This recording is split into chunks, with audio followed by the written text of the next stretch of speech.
Vamos a continuar con el tema 9 sobre observación, análisis y predicción que iniciamos la semana pasada. Quedamos que íbamos a continuar con lo que se refiere a las herramientas de análisis, que es entre una de las primeras, como ustedes recordarán en cada clase, lo que hacemos es revisar el mapa global de vientos. Y bueno, ¿qué es lo que estamos viendo? El campo de vientos nos da información sinóptica sobre cómo están los campos de presión. Como ustedes recordarán, en una de las primeras clases de este curso vimos que el viento se produce fundamentalmente por el gradiente de presión que hay entre el trópico y las zonas polares, y que bueno, la forma en que la energía se dispersa sobre todo el planeta pues es mucho basado por esta gradiente diferencial de presión.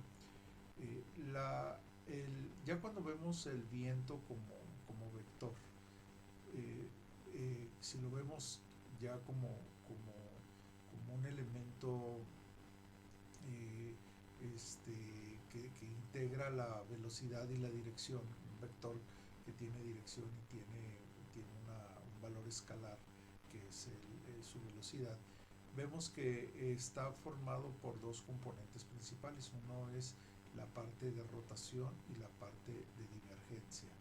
El viento de rotación, toda su, todo su el componente está vinculado a la vorticidad, es decir, el viento de rotación no tiene divergencia y es 100% vorticidad. Y el viento de divergencia a su vez es lo contrario, tiene cero rotación y todo es divergencia. ¿Cómo nos podemos imaginar estos vectores? Bueno, pues si ustedes recuerdan, un ciclón tropical tiene un gran elemento pues de rotación. Vamos a ver, por ejemplo, nuestro mapa de vientos planetario. Aquí podemos ver en este ejemplo cómo tenemos zonas como estas que estamos viendo aquí. Vamos a ver si podemos señalarlo mejor. Ups.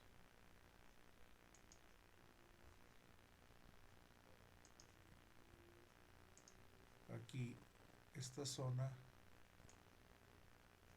con una amplia rotación, y vemos por ejemplo otras zonas. Estoy buscando esta zona de aquí donde tenemos una gran divergencia. Entonces esto nos ilustra cómo en esta zona que también tenemos algún componente de rotación, y aquí también hay una cierta asociación entre la divergencia y la rotación. Bueno, entonces tenemos que la vorticidad es una medida de la rotación local del flujo y se calcula como un producto vectorial del viento en segundos recíprocos. La divergencia se mide, agarrar mi raya, la divergencia mide la dispersión de la corriente. Como vimos en la gráfica de los vientos, es como el abanico que se abre, y también se mide en unidades de centímetros inversos. Vamos a ver las diferencias entre los componentes de rotación y divergencia en las velocidades de viento. Los dos componentes pueden subdividirse en variables útiles para el análisis de las condiciones meteorológicas tropicales, como función de corrientes y el potencial de velocidad. Este es el vector de corriente, aquí, y este sería el potencial de velocidad.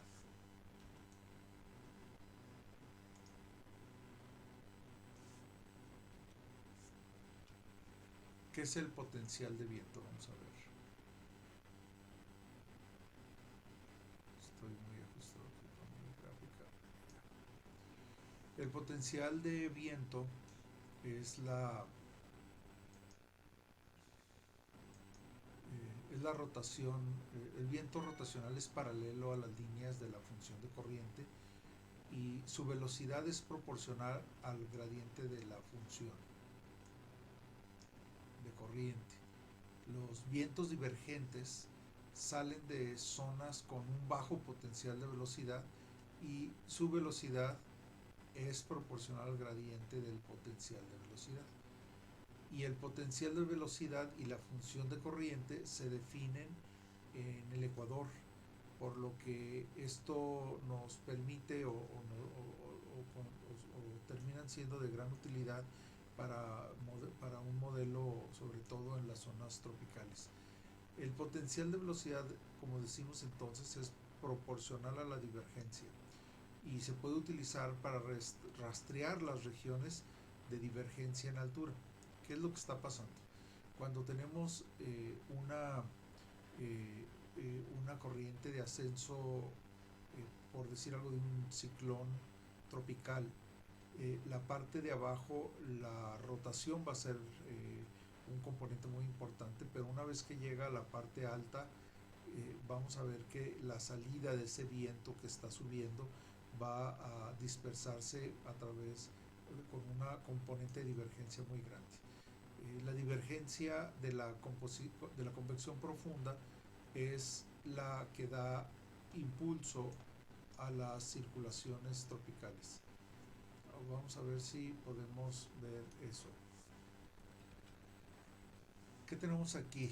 Tenemos lo que decía, esto es el componente de rotación entre el ecuador y los 30 grados, ¿sí? Y vemos aquí, bueno, a partir del meridiano de Greenwich hacia el oeste y hacia el este. En estos mismos puntos donde observamos un gran componente de vorticidad, observamos también en altura un componente muy importante de divergencia. ¿Se fijan? O sea, la parte que esto está subiendo, vamos a ver dónde está esta parte de aquí que está subiendo, acá se ve como un componente de divergencia importante y aquí está puesto en forma escalar el viento divergente y el potencial de velocidad.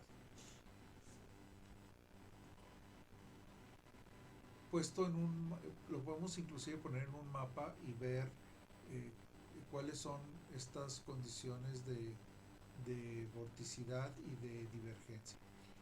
Sí, esta es una gráfica, como decíamos, que nos muestra las anomalías diarias del potencial de velocidad a una altura de 200 hectopascales en un periodo de referencia X, ¿no? De unos 30 años, y es una imagen, está basada la información en imágenes satelitales de infrarrojos realzadas. Las anomalías de potencial de velocidad son proporcionales a la divergencia, como habíamos dicho. Las líneas verdes y las líneas verdes corresponden a regiones en que la convección tiende a intensificarse y las líneas cafés pardas corresponden a lugares donde tiende a suprimirse. Entonces, como vemos, aquí ya perdí mi mapa, sí. Como vemos las condiciones donde están las líneas verdes, podemos tener un alto potencial de convección porque justamente estamos teniendo mucha divergencia en la parte de altura y aquí tiende a suprimirse porque más bien tenemos condiciones condiciones donde la vorticidad en superficie es muy baja.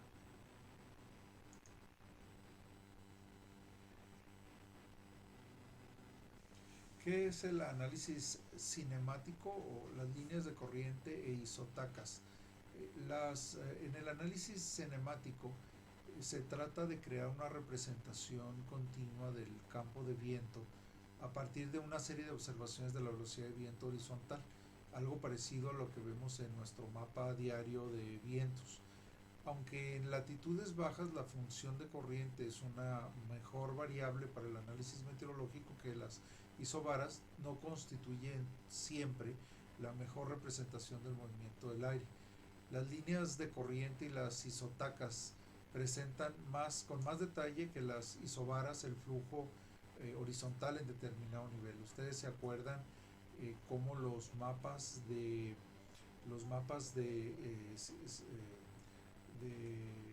análisis que vemos donde aparecen las condiciones de viento a veces se expresan con barbitas y con pequeñas líneas de vectores. Nosotros lo que estamos diciendo aquí es que a veces es más fácil expresarlas como líneas de flujo o isotacas. Estas líneas básicamente representan el flujo tangente a la dirección del viento instantáneo. El análisis de las líneas de corriente se utiliza para identificar varios tipos de estructuras como son los vórtices, las ondas, perturbaciones las ondas tropicales que como sabemos son líneas de corriente similares a vaguadas y crestas, los las asíntotas, que son las líneas de corriente, una especie de zonas muertas donde tenemos ahorita vamos a ver un ejemplo en un diagrama, estos puntos neutros y los vértices. Miren, aquí, híjole, no sé si vamos a poder ver aquí en este diagrama, pero aquí podemos ver estas zonas de flujo donde parece no tenemos eh, este, ninguna isotaca. No quiere decir, lo que quiere decir es que tenemos las condiciones de flujo. Si ustedes se fijan, estos vienen en esta dirección, estos vienen en esta dirección, y hay un punto como neutro o muerto. En este otro mapa podemos ver representado con pequeñas líneas las estaciones o las boyas donde se ve. Este es en realidad, podemos ver por ejemplo aquí la ilustración con isobaras, que no siempre es muy útil para saber en qué dirección está fluyendo el gradiente. Siempre sabemos que va de lo alto a lo bajo, pero en estas representaciones vemos con más claridad las líneas de viento, las isotacas que nos permiten conectar puntos donde tenemos la misma velocidad y dirección del viento. En este caso el color nos ayuda todavía más al poder decirnos de qué velocidades estamos hablando. Dentro de la estrategia de las herramientas de análisis también contamos con los satélites. Ustedes saben, todas las mañanas vemos, después de ver este mapa, vemos también la parte de los satélites. Los satélites, recordarán, cuando vimos este tema en clase, cubren la totalidad de las regiones tropicales del mundo, y lo que hacemos es tratar de utilizar diferentes bandas del espectro electromagnético para poder obtener diferente información como son las nubes, la precipitación, los vientos, pero inclusive podríamos, no lo hemos hecho en clase, pero podríamos en algún momento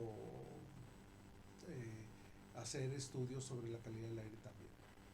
Dentro de los productos satelitales se pueden obtener también mediciones muy precisas de viento a través de lo que son los satélites de órbita baja. Donde se han instalado sobre todo mediciones de microondas que permiten ver a través de las nubes. Ustedes recordarán que vimos esto en clase con los radares, por ejemplo, donde las microondas pueden distinguir partículas de diferente tamaño, y desde luego no se ven interrumpidas las señales por la reflejancia de las nubes. Aún durante episodios de lluvia, la extracción de los datos nos permite estimar con los algoritmos adecuados cuáles son las condiciones de viento en diferentes alturas. Podemos también estimar a través de los diferentes satélites los campos de humedad y que nos indican con toda precisión, inclusive ondas tropicales o el flujo del vapor de agua, del agua precipitable, no necesariamente de nubes. Aquí, por ejemplo, vemos la imagen en donde podemos apreciar no solamente la nubosidad, sino las lluvias mismas a través del sensor de microondas del satélite. Esto es utilizando satélites como el TRMM, del cual ya hemos hablado bastante, que es un satélite de órbita baja para estimación de lluvias y de intensidad de lluvias. El radar en superficie es quizá la herramienta más utilizada. Los radares se han sofisticado mucho en los últimos años.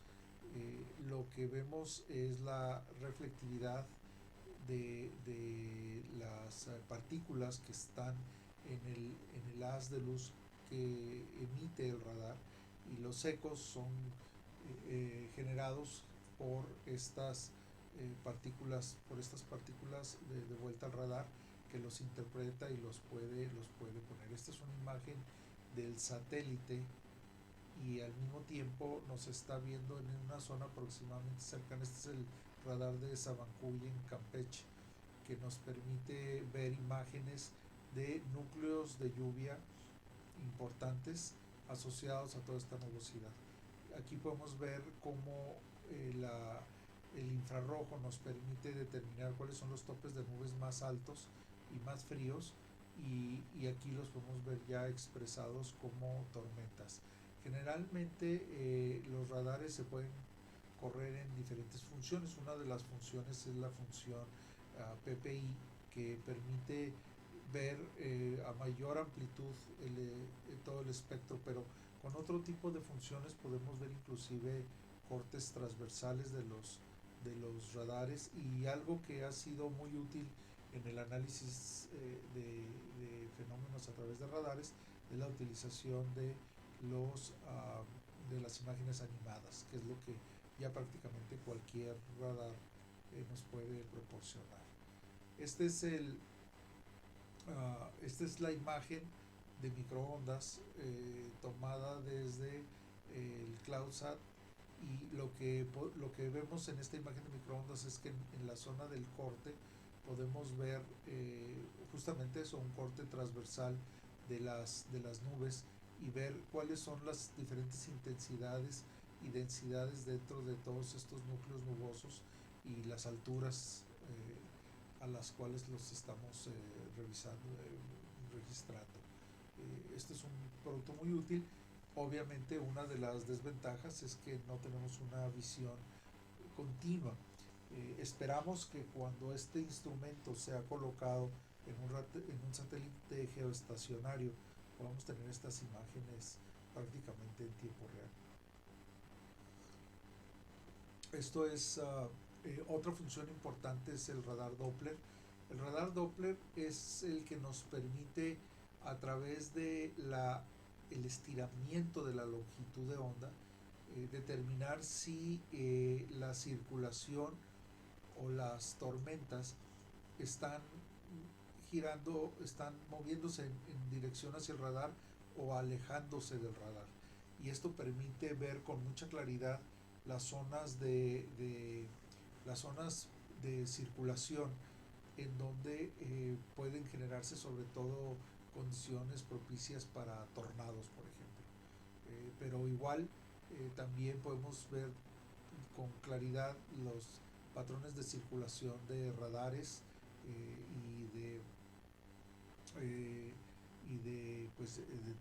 de todos estos núcleos convectivos, ¿no? Identificar zonas de circulación. Por ejemplo, en esta imagen aquí está el ojo del huracán, y esta es la circulación que está teniendo la tormenta, las capas de lluvia, y el radar nos permite distinguir cómo es ese sentido de rotación prácticamente en tiempo real.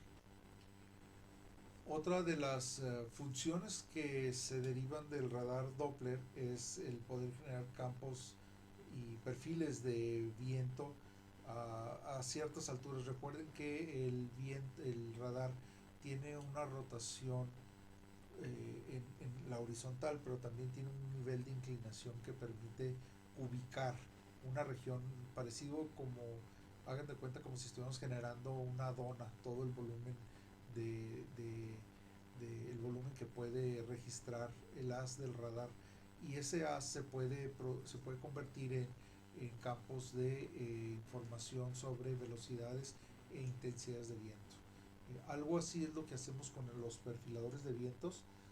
Aquí no tenemos perfilador de viento en la región, hasta donde yo sé, pero la idea de los perfiladores de viento es que permite ver todos estos campos de viento hasta una altura de 5 kilómetros, mejor de los casos 10 kilómetros, pero no mucho. Entonces son muy útiles en los aeropuertos, por ejemplo, o para los programas de calidad de aire donde se necesita tener una mucha precisión en cuanto al comportamiento y a la dispersión de los contaminantes. Eh, para estimar cuantitativamente la presión es otro de los servicios que ofrece el radar. Acoplados a algoritmos y a toda una serie de funciones en tierra, se puede estimar, se puede valorar cuánta lluvia por minuto está cayendo y cómo ubicar esa cantidad de lluvia para saber qué escurrimiento va a tener, hacia dónde se va a ir. Creo que aquí tenemos algún... Ups, no funcionó. Vamos a ver qué pasó. Ups, parece ser que no pudimos activar esta... Déjenme ver si la puedo activar. Bueno, en todo caso tenemos la imagen del radar de Puerto Rico, donde podemos apreciar la reflectividad medida en decibeles. ¿Cómo se expresa esta reflectividad con relación al tamaño y número de gotas de lluvia? Bueno, esta es la ecuación. Si integramos la distribución de tamaño y el diámetro, uh,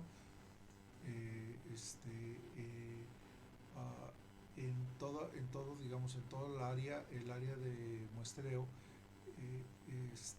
podemos obtener una relación entre la reflectividad, el tamaño de las gotas o su diámetro, y cuántas gotas por metro cúbico estamos observando. El factor R, se utiliza la relación ZR para diferentes condiciones. La relación ZR convectiva es la más apropiada para aire húmedo y concentraciones de gotas grandes. Esta R es en realidad aquí está, R es una medida de la tasa de lluvia.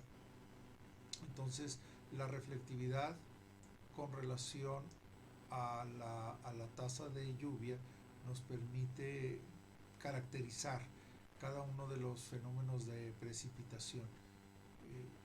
¿Cuáles son los errores que se derivan de la utilización del radar? Bueno, la variación, la distribución de las gotitas de distintos tamaños, un número pequeño de hidrometeoro con grandes gotas puede producir el mismo valor de reflectividad que un número muy grande de gotas pequeñas. Entonces podemos confundirnos si no tenemos una forma secundaria de demostrar lo que está sucediendo en campo, si no tenemos esto bien calibrado. La fase de precipitación, que es la fusión sobre todo cuando tenemos nieve y cuando esta muchas veces el tamaño del copo no corresponde con un tamaño de gota y nos puede generar datos falsos sobre la cantidad de agua que está cayendo. La otra cuestión es si tenemos condiciones orográficas que no nos permiten ver lo que está pasando en los niveles más bajos. Este es el caso, por ejemplo, de la Ciudad de México, donde el radar está relativamente muy alto con relación al resto del valle, y aunque opere en valores negativos, el azimut, no siempre se tiene una buena información sobre la cantidad de lluvia que está precipitándose en las partes bajas. Eh, Actualmente se utilizan los radares polarimétrico, que es una, digamos, una función que da con mayor exactitud las estimaciones de precipitación, porque transmite dos haces de manera simultánea. Estos haces de luz, de ondas, están polarizados, uno vertical y otro horizontal, y con esto el radar recibe información sobre, pues vamos a decir, en forma de estéreo, ¿no? En forma tridimensional, lo que le permite ser más preciso a los algoritmos en estimar la tipo y calidad de lluvias. Obviamente las observaciones, como ya mencionamos, en topografías complejas, pues suelen ser también muy retadoras en términos de su precisión.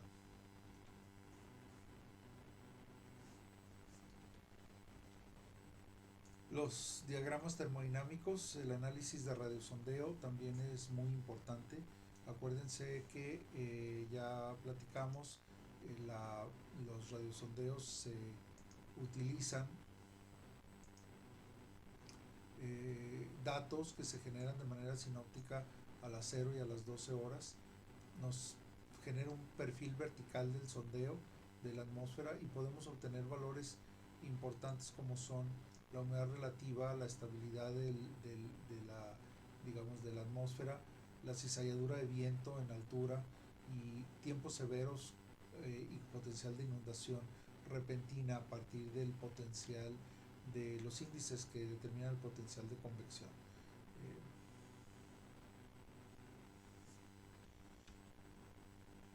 El sondeo de sistema de retransmisión de datos de AMDAR es también algo que se utiliza en muchos lados. En México apenas estamos empezando a utilizar. En este diagrama oblicuo eh, vemos cómo se generan los datos de los aviones. Esto es cuando van despegando y cuando van aterrizando. Sus sensores nos permiten hacer el equivalente a un radiosondeo, a un globo. El sondeo, en este caso, por ejemplo, pueden ver, muestra una profunda capa de aire saturado y casi saturado hasta el nivel de los 500 hectopascales, que es más o menos por aquí. Y vientos del este cálidos, de niveles bajos, y cizalladura débil en la parte alta. Las observaciones del sistema AMDAR también nos permiten determinar si tenemos ambientes inestables, o, como decíamos, condiciones de cizalladura importante entre la superficie y los 900 hectopascales aproximadamente, que es más o menos aquí en esta zona. Pueden ver cómo tenemos vientos en un sentido y en otro, o sea, una especie de inversión de la dirección en estos niveles, y esto es lo que estos datos pueden ser muy importantes para la navegación. La temperatura de la parcela, que es la curva magenta, esta, es más alta que la temperatura del entorno, que es el perfil rojo. Bueno, eso es en cuanto a algunos de los parámetros de pronóstico clave a partir del diagrama termodinámico. Pues son también lo que es la estabilidad, como ya decíamos, la temperatura, el punto de rocío, el nivel de condensación por ascenso, que es a qué altura podemos empezar a tener condensación, si tuviéramos las condiciones de ascenso necesarias, como son montañas o otras, o el de convección libre también por calor diurno, la inhibición, el CAPE o inhibición de convección, el índice de elevación, el índice K, el índice total de totales, que son básicamente indicadores para determinar las posibilidades de tormentas, el contenido de agua precipitable, velocidad de viento y el odógrafo, odógrafa, que es la que nos permite determinar la cizalladura vertical, y que de alguna forma también nos ayuda a determinar el modo de convección que podemos tener. Bien. La síntesis. Una vez que tenemos todos estos datos, ¿cómo los podemos integrar de alguna manera que nos permitan ver pues digamos, toda la información, de manera que podamos hacer alertamientos o que podamos tener algún tipo de capacidad para integrar, ingestar todos estos datos de manera que los podamos utilizar? Muchos de los meteorológicos en el mundo utilizan herramientas digitales, como es el caso de AWIPS. AWIPS es una herramienta digital, que trabaja a través de capas, y tenemos varias capas de radares, de nubes, de satélites, de diferentes, y además tiene la capacidad para analizar la información de cada una de las capas, sobre el mapa geográfico, y con ello poder ayudarnos a determinar las zonas de potencial alertamiento. Estos softwares o estas plataformas son muy sofisticadas, integran observaciones de radar, satélite, los mapas de las ciudades, carreteras, y permite, como decía, ver en diferentes combinaciones de colores las condiciones que son potencialmente peligrosas.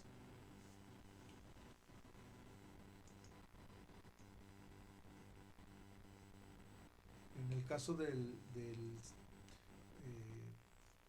la NOAA, ellos utilizan esta plataforma que se conoce como AWIPS. En la actualidad se está desarrollando ya el AWIPS 2, y esto es un conjunto de estaciones que permiten a la persona que está en observación, en guardia, pues tener información integrada y de forma muy amigable para el análisis, tanto de radares como satélites, GOES, estaciones de superficie, boyas y otros productos de modelación, por ejemplo. Y bueno, todo esto se integra de manera muy sofisticada, dijéramos. Muchos de estos sistemas tienen hasta triple redundancia de comunicación, y bueno, son sistemas que ayudan a mejorar la precisión. En el caso de Estados Unidos, ellos tienen pues cerca de, no me acuerdo si son 150 o 200 centros con plataformas de AWIPS para poder estar. Este de aquí es el de Santa Teresa, que es el que nos queda a nosotros más cerca, y que es el que genera los alertamientos para nuestra región. Todos esos alertamientos que llegan por el teléfono están asociados a esta plataforma. Vamos a ver si puedo hacer esto así. Los franceses usan un sistema que se llama Synergy, y esta es un producto que permite ver con, con, con diferentes simbologías, zonas de potenciales tormentas que el sistema analiza y permite distinguir. No sé si tengo aquí la liga. Bueno, otro sistema importante es el de el Centro Internacional, el Escritorio Internacional del Trópico. También ellos utilizan una plataforma que inclusive se utiliza en español, y donde el escritorio tropical genera información sobre análisis sobre las condiciones. Es como un AWIPS muy amigable, muy, vamos a decir, muy fácil de utilizar. La otra, bueno, entonces, ya que tenemos, en términos generales, la forma en que eh, en que integramos el análisis a partir de las circulaciones de escala global. Siempre vemos, se acuerdan dónde está sobre todo la zona intertropical de convergencia, cómo está la intensidad de los alisios, en qué fase de niño o niña estamos. Todo ese tipo de condiciones son importantes para empezar a integrar el análisis. También hacemos en nuestra parte de análisis de integración, también analizamos cuáles son las condiciones de ondas tropicales, sobre todo fenómenos como la oscilación Madden-Julian en ciertas temporadas del año, que nos permite ver la capacidad o las condiciones propicias para que se puedan presentar ciertos eventos. Entonces, tenemos que tener la experiencia, esto lleva muchos años de entrenamiento, es algo complicado de hacer, y constantemente se tiene que estar actualizando el personal. Las ondas ecuatoriales son otro de los temas importantes que se requiere estar. Ustedes se acuerdan que vimos este tema en clase y vimos cómo observar, por ejemplo, las oscilaciones de Madden-Julian, y cómo se están monitoreando continuamente todas estas zonas de alta y baja convección, para saber dónde está. Y aquí el sistema que tenemos para pronóstico de la Madden-Julian en las 8 fases en las que se encuentra, y cada fase tiene implicaciones diferentes para nuestra región. Eh, no entraremos en el detalle ahorita, lo presentamos en clase cuando vimos el tema de las ondas tropicales, y en el futuro quizá hagamos un video sobre eso.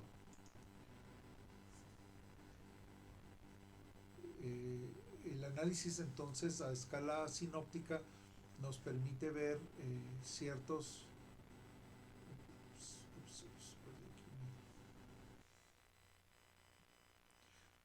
elementos como son las dorsales, vaguadas, a nivel de muchos kilómetros prácticamente de todo el continente, y desde luego su interacción entre océano y tierra de todos estos elementos.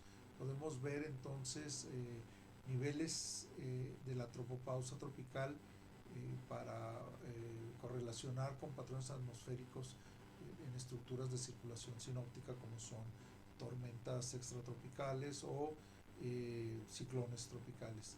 El nivel de gradiente que representa el flujo sin rozamiento, esto generalmente a 900 metros sobre la Tierra, es decir, cuando ya el efecto orográfico no tiene tanta influencia en la acelerar o desacelerar los flujos de viento, es también una altura óptima para analizar las estructuras de baja troposfera. A nivel de superficie, sobre todo esto es relativamente fácil en los océanos, y ya más arriba los flujos se pueden ver con bastante claridad a alturas de 250 a 200 hectopascales, que es donde generalmente podemos ver ya con mucha claridad cómo se mueve la corriente de chorro y algunos de los otros elementos sinópticos. Es común utilizar la cizalladura vertical del viento entre 850 y 300 hectopascales para evaluar el potencial de ciclogénesis tropical, y los vectores de movimiento de las nubes sobre ciertas capas también no son útiles para identificar sistemas atmosféricos de escala sinóptica. La TUT, suena así como, bueno, suena raro, es la abreviatura en inglés del Tropical Upper Tropospheric Drought. Es una vaguada tropical de altura en la troposfera, y es casi semipermanente en los océanos Atlántico y Pacífico. Aquí podemos, en el análisis de líneas de corriente de vientos a 200 hectopascales, vamos a ver, en 200 hectopascales es donde podemos identificar la TUT. Esto es la divergencia de la TUT, aumenta el movimiento ascendente, la convergencia y la precipitación. La TUT contribuye a la ciclogénesis tropical en las zonas donde la posición de la vaguada en altura relativa a la circulación de los niveles bajos reduce la cizalladura vertical del viento, que generalmente es en esta forma. Ups, esta línea no me ayuda mucho, pero bueno. De vez en cuando una vaguada tropical de la alta atmósfera desarrolla un núcleo cálido y se transforma en un ciclón tropical. En realidad, cuando hicimos nuestros análisis en clase durante el verano, no revisamos mucho este tema de la TUT, pero bueno, lo mencionamos ahorita porque es importante. Aquí lo que sucede es que se genera este canal de baja presión, que es como si estuviéramos generando pues digamos, una fuerte presión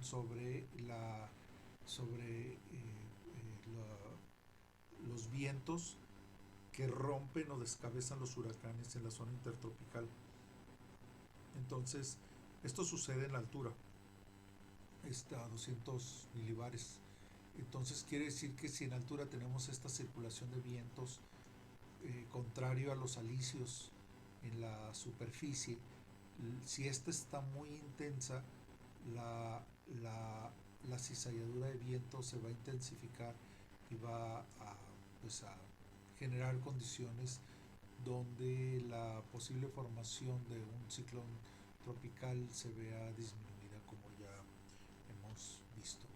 El otro tema es el de los frentes fríos que bajan hasta el trópico. Esto nosotros lo padecemos mucho aquí en Ciudad Juárez por el paso por la zona donde estamos, donde siempre pasan, pero la relevancia de los frentes fríos es cuando llegan a la zona tropical, donde encuentran todavía humedad y pueden generar procesos convectivos, y muchas de las inundaciones en Tabasco, por ejemplo, están asociadas a la interacción de frentes fríos con remanentes de campos de humedad tropical. Entonces, cuando el trópico en el Caribe es muy intenso, eh, este, y digamos, y se empalman pues las temporadas de bajada de frente fríos con todavía algunas ondas tropicales. Esto puede generar condiciones de mucha peligrosidad para inundaciones, sobre todo en los meses de invierno en el sureste mexicano.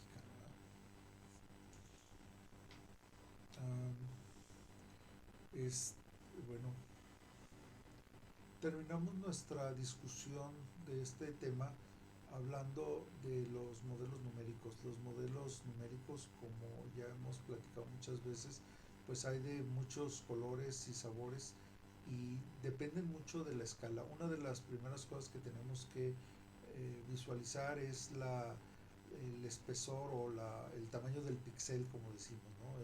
El tamaño de la malla, la escala en la que pueden percibir. Otro aspecto importante es la parametrización con la que son ejecutados. Esos dos factores pueden ser muy importantes para su utilización como herramienta de pronóstico. Generalmente los sistemas que integran datos ya tienen la posibilidad de escoger y de tener datos estadísticos sobre los sesgos que tienen estos modelos para las diferentes regiones donde se van a implementar. Con esto terminamos la discusión del capítulo del tema 9 y pues muchas gracias por su atención. Nos vemos después. Gracias.